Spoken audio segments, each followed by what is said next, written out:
जब आपका घर व्यवस्थित होता है तो समझ लीजिए कि उस घर में जहां व्यवस्था है, व्यवस्था ही नहीं सुव्यवस्था है और सही योजना है और इतना अनुशासन का पालन है कि अगर कोई चीज जहां से उठाई गई है तो दोबारा वो चीज वहीं पर रखी जाएगी।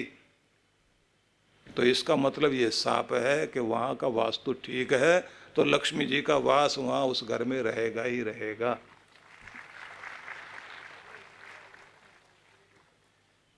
चीजें बिखेरने की आदत हो, लक्ष्मी आएगी निकलेगी जरूर, टिकेगी नहीं, फिर दरिद्रता आ जाएगी।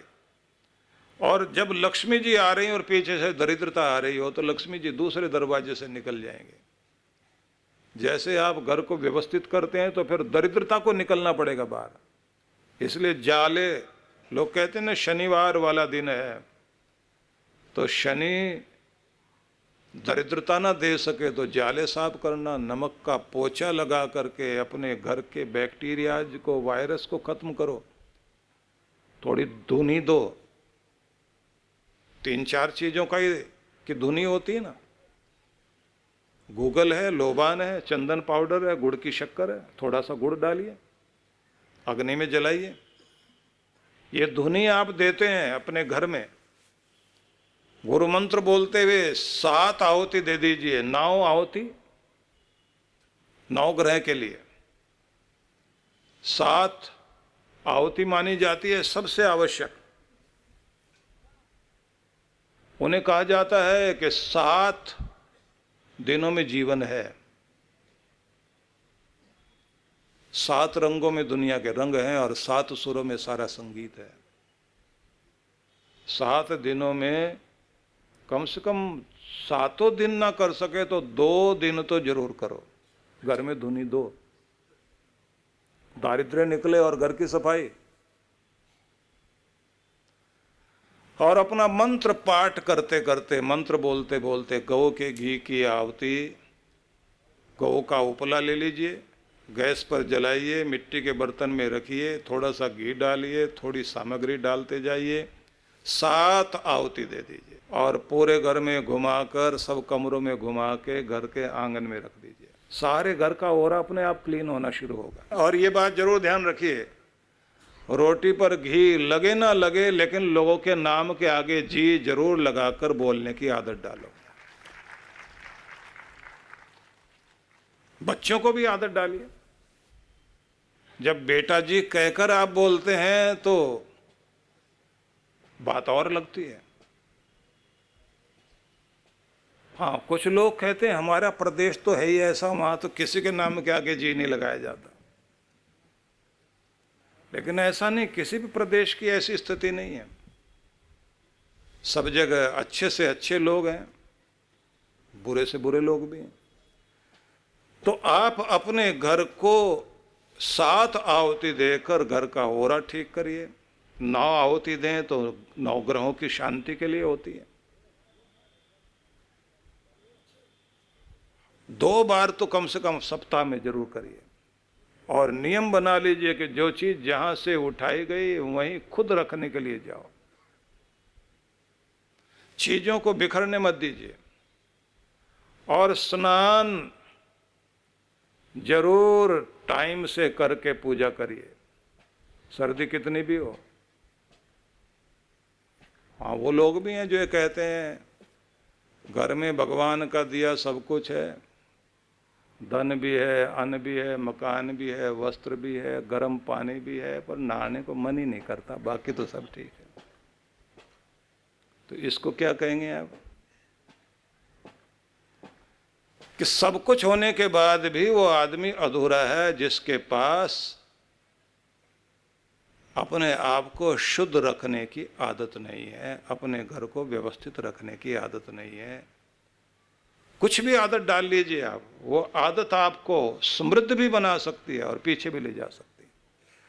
तो मैं आपको कुछ जीवन साधना के सूत्र देना चाहूंगा। ये 12 सूत्र होंगे, आप लोग एक एक पर विचार करते चलेंगे। और अगर आपके पास डायरी पेन है तो नोट करना चाहिए। सबसे पहली बात, प्रत्येक व्यक्ति को जो अपने जीवन को ऊंचाई पर ले जाना चाहता है, उसे सबसे पहले अपने आप को आस्तिकता की तरफ ले जाना चाहिए। आस्तिकता का मतलब हुआ जिस आदमी के अंदर ईश्वर का विश्वास है, ईश्वर के शासन और उसके व्यवस्था को मानता है, कर्म फल को मानता है, लोक परलोक को मानता है, पुनर्जन्म को मानता है, आवागमन को जो मानता है, और जो आस्तिक वातावरण बनाकर जीवन अपना जीता है, जो अपने घर के अंदर आस्तिकता का वातावरण बनाता है, जो आदमी अपने ऑफिस को भी आस्तिकता से भरपूर कर लेता है, ईश्वर विश्वास जिसके अंदर है, भगवान को मानता है, भगवान के शासन को भी मानता है, भगवान के नियमों को मानता है, भगवान के कर्म फल व्यवस्था में विश्वास रखता है, ये भी जानता है कि लोक भी है, परलोक भी है, जो ये जानता है कि स्वर्ग भी है, नरक भी है, जिसको ये विश्वास है वही भक्ति भी कर पाएगा। तो आप कितने ईश्वर विश्वासी हैं, इस बात को जरूर ध्यान रख लीजिए, और कितना आपको परमात्मा के कानून में भरोसा है, ये भी जरूर सोच लीजिए कि यदि एक जैसे पढ़ाने के बाद भी एक जैसे स्टूडेंट पास नहीं होते, कोई पास होगा कोई फेल होगा, एक जैसे खेत हैं बराबर बराबर में लेकिन एक जैसी फसल नहीं है, एक जैसे ही माता पिता के तीनों बेटे हैं लेकिन तीनों की किस्मत अलग अलग क्यों? एक जैसा ही पानी बरसता है, पौधे सारे ही एक जैसे खड़े हैं लेकिन एक बहुत अच्छा एक कमजोर क्यों? पता लगता है कि कोई न कोई एक व्यवस्था देने वाला इस दुनिया में जरूर है,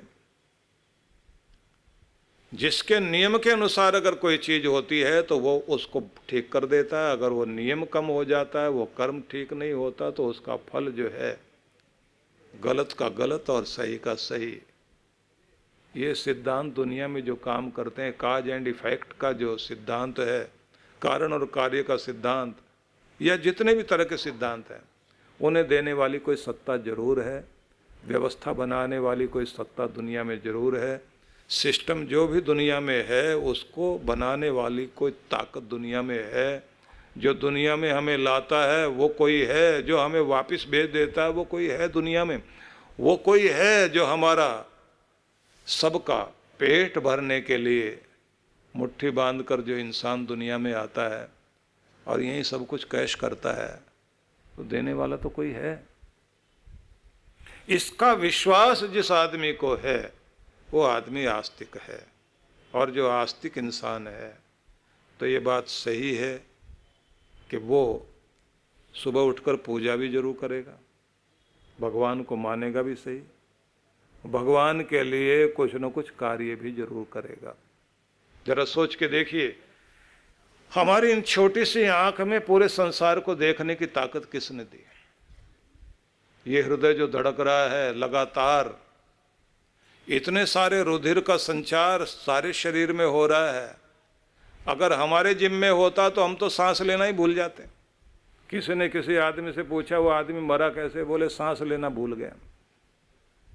क्या हो सकता है ऐसा कभी कि आदमी सांस लेना भूल जाए? क्योंकि ये तो हमारे जिम्मे छोड़ा ही नहीं भगवान ने, ये तो व्यवस्था ही उसने सबकॉन्शियस माइंड में इस तरह से भर रखी है, ऐसा फीड किया है जन्म के साथ ही कि हार्ट भी अपनी जगह गतिमान है, सांस भी अपनी जगह गतिमान है, जीवन चल रहा है, तो चलाने वाला तो कोई है। इस खिलौने में चाबी जिसने भरी, जितनी भरी है वो तो वही जानता है, लेकिन जितनी भरी उतनी देर तक ये हिलेगा जरूर। तो इस विश्वास को जो रखता है वही आस्तिक इंसान है, और जो आस्तिक इंसान है तो उसका सबसे पहला कार्य ये होगा कि सुबह उठकर मैं अपने निर्माता से जुड़ूं।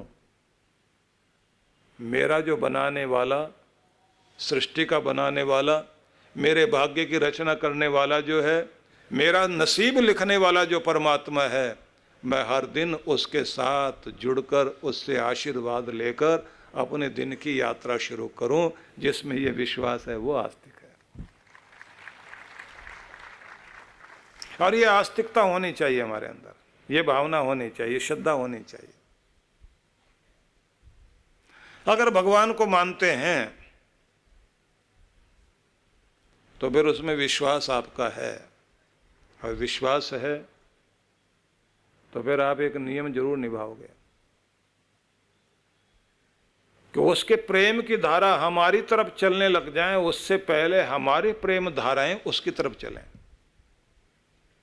अब ध्यान देना, आपकी प्रेम धाराएं उसकी तरफ चलेंगी तो ही उस तरफ से प्रेम धारा आपको प्राप्त होंगी।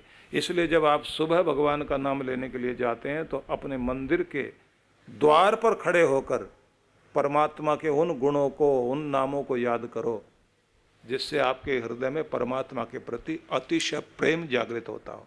जैसे सबका दाता, सबकी लाज रखने वाला, सबका रक्षक भगवान तू ही है। न जाने कहां कहां कैसे कैसे मुझे बचाकर संभाल कर यहां तक लेकर आया। मैंने मांगा कुछ था लेकिन तूने वो दिया जो मेरे लिए जरूरी है, और अगर जो मैं मांग रहा था वो मिलता तो अच्छा नहीं होता, क्योंकि कहां से चल के कहां तक मैं आया हूं। तेरी सोच बहुत अच्छी है भगवान, मेरी सोच बहुत छोटी है। जब ये कहकर इंसान परमात्मा के आगे माथा झुकाता है और ये कहता परमात्मा वही देना जो मेरे लिए जरूरी है, जो मेरे लिए गैर जरूरी है, मैं कितना भी मांगता रहूं तो मत देना, बल्कि मेरी प्रार्थना को सुनना भी नहीं, क्योंकि मैं तो पता नहीं क्या क्या मांगता हूं, तो वही कर देना जो मेरे लिए ठीक हो, अच्छा हो। मैं थोड़ी दूर देखता हूं लेकिन तू तो बहुत दूर तक देखता है। किसी बच्चे का मांगना बिल्कुल वैसा ही होता है ना समझी वाला, कि उसका गला भी खराब, उसको बुखार चढ़ा हुआ है, फिर भी वो खट्टी चीजें मांग रहा है खाने को। वो पानी पूड़ी मांग रहा है, गोलगप्पे मांग रहा है, वो चाट पापड़ी मांग रहा है, और उसके लिए लड़ता भी है, रोता भी है। मां अगर उसकी मांग पूरा करेगी तो उसे सुखी नहीं कर सकती, उसका दुख बढ़ा देगी। हम भी ऐसी नासमझी वाली प्रार्थनाएं करते हैं, और परमात्मा हमें अगर वो नहीं देता तो इसका मतलब ये है कि वो देना चाहता है जिसमें हमारा हित होने वाला है, जिसमें हमारा कल्याण होने वाला है। तो कहना कि तेरे न्याय पर विश्वास है, तेरे देने पर विश्वास है, तो मेरा हित चाहने वाला, मेरा पिता, मेरा माता, बंधु, सखा, सब कुछ तो ही है। और ये कहते कहते उसे कहना कि परमात्मा तू अंतर्यामी है, मेरे अंदर की हर बात को जानता है, मेरे खोट को भी जानता है, मेरी अच्छाई को भी जानता है, फिर भी मेरी कमियों को जानने के बाद भी तू मुझे प्यार करता है। इसलिए तुझसे बढ़कर मेरा अपना कोई नहीं हो सकता। जितना सगा तू है दुनिया में, उतना सगा कोई नहीं हो सकता। मैं सिर झुका के तुझे प्रणाम करता हूं। और कहना कि पतित पावन भगवान, एक तेरी भक्ति ऐसी है जो मेरे अंतर तक को, हृदय को, मन को, बुद्धि को, चित्त को, आत्मा को पवित्र कर सकती है। किसी पानी से मेरा तन तो साफ हो सकता है, मन साफ नहीं हो सकता। तेरी भक्ति ही मुझे स्वच्छ कर सकती है, क्योंकि तू ही पतित पावन है। तो मुझे पवित्र कर मेरे भगवान। और जब ये कहो तो महसूस करो कि पवित्र हो रहा हूं। वेदों में एक मंत्र है जिसमें यह कहा कि जब मैं तेरी भक्ति में बैठता हूं और प्रेम से तुझे पुकारता हूं तो मैं ऐसा हो जाता हूं जैसे बाज घोंसले में आ गया। मैंने जब विद्यार्थी काल में मंत्र पढ़ा तो मुझे ये लाइन नहीं समझ में आई थी कि बाज घोंसले में आ गया, ये मतलब क्या है। तब आचार्य ने समझाया कि पहले बाज पक्षी के बारे में जानो, वो क्या करता है। खूंखार है, पक्षी उसे देखते ही डर के भागते हैं, क्योंकि छोटे पक्षियों को झपट्टा मार के वो उसकी गर्दन काट देता है और उसका खून पीता है, पक्षियों को मार के खा जाता है। लेकिन जब घोंसले में आता है अपने बच्चों के पास, तब खूंखार नहीं रहता, तब उसकी ममता दिखाई देती है। कोई मादा बाज जब अपने घोंसले में अपने बच्चों को खाना खिला रही हो और चोंच खोलकर उसके बच्चे वहां बैठे हों, उस समय उसकी ममता देखने योग्य होती है। तब दिखाई देता है दो बच्चे और एक मां बैठी है, उसका क्रूर रूप नहीं दिखाई देता। तो भक्त ये कहता है, मैं कितना भी कठोर क्यों ना हूं, कैसा भी क्यों ना हो, एक तेरी भक्ति ही ऐसी है, जब तेरे भक्ति के दर पर आकर बैठता हूं, न जाने मेरा स्वभाव कहां चला जाता है, मैं फिर तेरा हो जाता हूं, तेरे रंग में रंग जाता हूं। क्योंकि पावन करने वाला केवल तू ही है, इस दुनिया में इतनी पवित्रता देने वाला कोई नहीं है। तो पतित पावन मैं तेरे द्वार पर खड़ा हूं, शुद्ध होने के लिए, बुद्ध होने के लिए, निरंजन होने के लिए, पवित्र होने के लिए, पावन होने के लिए। और ये सब बोलने के बाद ये जरूर कहना कि तेरी सारी कृपाओं को याद करता हूं और आभार धन्यवाद के रूप में अपना सिर झुका के तुझे प्रणाम करता हूं। प्रभु अपनी दया कृपा हमेशा बनाए रखना, ऐसा कहकर के आप अपने मंदिर में प्रवेश करना। बाबा विश्वनाथ की पावन नगरी वाराणसी में परम पूज्य श्री सुधांशु जी महाराज के पावन सानिध्य में शिव भक्ति सत्संग दिनांक 16 और 17 मार्च 2024। कार्यक्रम की रूपरेखा 16 एवं 17 मार्च 2024 सायं 4 से 6 बजे। स्थान रुद्राक्ष कन्वेंशन सेंटर, सीगरा, वाराणसी। आयोजक विश्व जागृति मिशन वाराणसी मंडल। संपर्क सूत्र आप सब परिवार सादर आमंत्रित हैं।